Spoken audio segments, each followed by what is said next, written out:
10টা ৰুটি খালে ভাত খাব নালাগে দুটাকে গোলকৈ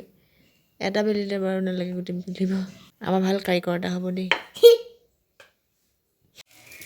হে গাইজ দুপৰীয়া ভাত পানী খাই অকণমান শুই দিলোঁ আৰু এতিয়া প্ৰায় 3:30মান হৈছে ভাবিছোঁ এয়া বনাবলৈ দি কৰিছোঁ চাহৰ লগত খাবলৈ আৰু আপোনালোকেও এনেদৰে বনাই খাব পাৰে আৰু চাই থাকিব ভিডিঅ'টো এইটো মই কেক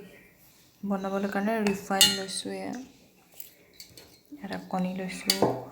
আৰু এয়া এনেদৰে চাকনিখনেৰে চালি লৈছোঁ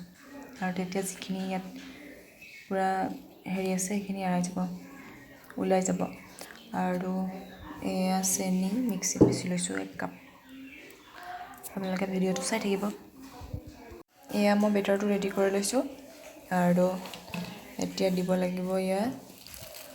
অকণমান বেকিং সোডা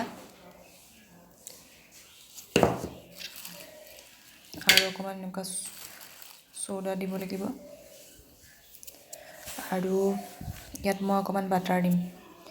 মই এতিয়া অকণমান বাটাৰ দি দিম মই ৰিফাইন অইল দি লৈছোঁ কেৰাহীখন পাতি আৰু এইফালে বেটাৰ ৰেডি হৈ গৈছে আৰু এটাকে তাত দি যাম আৰু তেলখিনি গৰম হ'ব লাগিব আৰু ফাৰ্ষ্টতে মই এটা দি চাম কেনেকুৱা হয়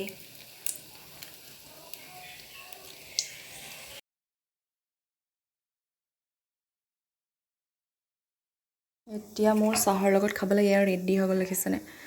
আৰু মোৰ লগত অলপ হুইপ ক্ৰীম আছিলে মই সেইটো থৈ দিছিলোঁ আৰু ইয়াত